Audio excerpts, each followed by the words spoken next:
नमस्कार, धर्म ज्ञान के दर्शकों का स्वागत है। कविता राणा। कॉकरोच जनता पार्टी का बवाल शांत तक नहीं हुआ, जंतर मंतर पर बवाल मच गया। जी हां, नीट पेपर लीक कांड में 45 दिनों तक चले कॉकरोच जनता पार्टी का विरोध मोदी सरकार के लिए ऐसी सिरदर्दी बना कि धर्मेंद्र प्रधान जी को ना चाहकर भी अपना इस्तीफा देना पड़ा। और फिर जैसे ही जंतर मंतर में शांति की वापसी हुई, एक नए आंदोलन ने एक नए कलेश को जन्म दे दिया।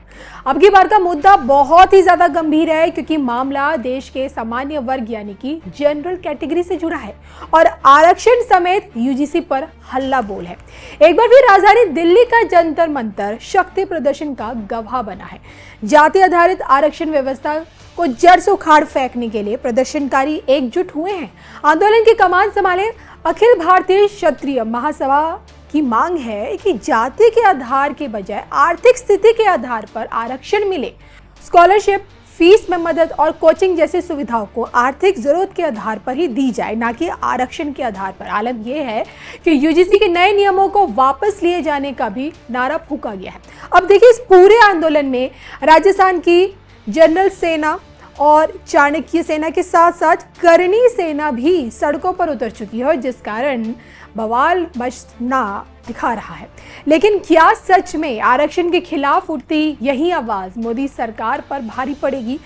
आज की तस्वीर पहले दिखा चुके राष्ट्रभक्त विश्वविख्यात सुदर्शन चक्र ज्योतिषाचार्य श्री सन्मित्र अशोका जी ने यूजीसी के नए नियमों को लेकर क्या कुछ बड़ी भविष्यवाणी कर रखी थी, सुनिए। आपने बताया कि 2014 में जो मुद्दा दिया गया था, मेरी भविष्यवाणी जी में ये कि मुद्दा जो है राष्ट्रवाद होगा और हिंदू राष्ट्र होगा, और उसके बाद 19 में जो है विकास के साथ हिंदू राष्ट्र और राष्ट्रवाद था, और 19 के बाद 24 में भी मैंने ये बड़ा स्ट्रांगली बोला था कि विकास के साथ में राष्ट्रवाद और हिंदू राष्ट्र का मुद्दा जो है प्रायोरिटी पे रहेगा।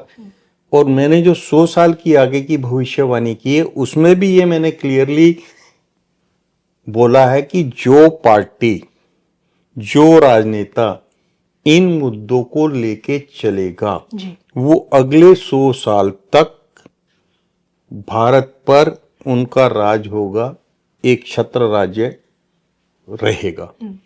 लेकिन अनफॉर्चुनेटली अभी जो हिंदू राष्ट्र, आदि सनातन और राष्ट्रवाद की जो बात चल रही थी, उसमें ये जो यूजीसी का जो ये एकदम जो है आ गया है, ये इतनी बड़ी गलती तो मैं एक्सपेक्ट नहीं करता कि बीजेपी करेगी। एक छोटी सी चीज को दिमाग में रख के, छोटे से, क्योंकि बीजेपी ने अभी तक वोट बैंक की राजनीति उस तरीके से नहीं की है जिस तरीके से। देखिए सर, ये आप ही की तो भविष्यवाणी थी कि अगर इन मुद्दों से अगर भाजपा हटती है तो भाजपा खुद भारत से उसका सफाया हो जाएगा। तो बिल्कुल, तो वही कह रहा हूं ना, तो मैं ये एक्सपेक्ट नहीं कर सकता कि इस टाइम जो हमारी लीडरशिप है वो इतनी छोटी सोच से, इतनी छोटी सोच को कि जातिवाद के नाम पर हम जो है विजय, एक इतना बड़ा मुद्दा हमारे पास राष्ट्रवाद का, हिंदू राष्ट्र का, आदि सनातन को प्रमोट करने का, और उसके साथ में वर्ल्ड में टॉप जीडीपी पे जो चल रहा है कंट्री, जिनकी लीडरशिप में चल रहा है, उनको ये सहारा लेकर इसके पीछे का ऑब्जेक्टिव जो है वो बहुत भ्रमित कर रहा है। कैटेगरी के जो जीनियस बच्चे हैं उनके साथ सबसे बड़ी परेशानी ये है कि वो 90% क्रॉस करने के बाद भी उनको वो सीट्स नहीं मिलती जो 40% वाले को, 30% वाले को मिल जाती है। अब आप एक विकलांग के लिए या एक ऐसे व्यक्ति के लिए जो क्वालिफाइड नहीं है, जिसका कैलिबर ही नहीं है उस चीज के लिए, अब -44 पे, -40% पे अगर आप डॉक्टर बनाएंगे, तो पहली बात तो यह है कि मैंने भी पीसीएम से बीएससी किया था, I am also first class, तो मुझे पता है कि आप अगर डॉक्टरी करने जा रहे हैं या इंजीनियरिंग करने जा रहे हैं, उसके लिए दिमाग कितना चाहिए। जी। एक बंदा जो -40 पे है, वो किस तरीके से डॉक्टर के उसको क्वालिफाई करेगा। फिर आपने यूजीसी में एक नई चीज डाल दी, कल ओबीसी, SC ST या रिजर्वेशन के तहत कोई भी जो स्टूडेंट है वो अपने प्रोफेसर पे या HOD पे ये ब्लेम लगा देगा जी इन्होंने तो जाति के तहत जो है मेरे को फेल कर दिया, तो उस बंदे की जिंदगी भर की कमाई तो चलेगी। आप ऑफिस में कहीं पे अगर एंटर करते हैं, वहां पे आपका अगर ऊपर तो लीड करने के लिए तो ब्रेन तो चाहिए कि नहीं चाहिए जी। माइनस में या 40% में आप टॉप से लीड नहीं कर सकते। तो जर्नल क्लास को इस तरीके से पॉक करके पिंच करके मेरे को तो नजर मतलब जो है ये तो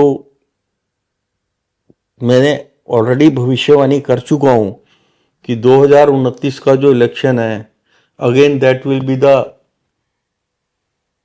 मिरेकुलस रिजल्ट्स होंगे उसमें। लेकिन अगर अगर रूलिंग पार्टी अगर गलतियां करेगी तो फिर तो ये चीजें इतनी बड़ा रूप ले सकती हैं मान की सत्ता में इतना बड़ा परिवर्तन होगा। यहाँ पे बात शिक्षा की हो रही है, गुरु से ही शिक्षा को जोड़ा जाता है। क्या लगता है कुछ बड़ा तूफानी देखने को मिल सकता है या बीजेपी या मोदी सरकार इस पे यू टर्न ले लेगी? देखिए, कोशिश चिंगारी तो डाली गई, लेकिन वो जेंजी वाली चिंगारी देखने को मिल सकती है भारत में यहीं से। देखिए, मैंने इसकी भविष्यवाणी की हुई है कि असामाजिक तत्व जो हैं वो देश को अस्थिर करने के लिए किसी भी लेवल तक जा सकते। बिल्कुल। और कोशिश होगी, किसी भी लेवल की होगी, लेकिन फॉर द भगवान का शुक्र करना चाहिए कि हमारे पास जो टॉप लीडरशिप है वो उतने सक्षम है कि वो हर तरीके की चीजों को कंट्रोल कर सकते हैं। देखिए, अभी जो है रुद्र की 13वीं BC चल रही है।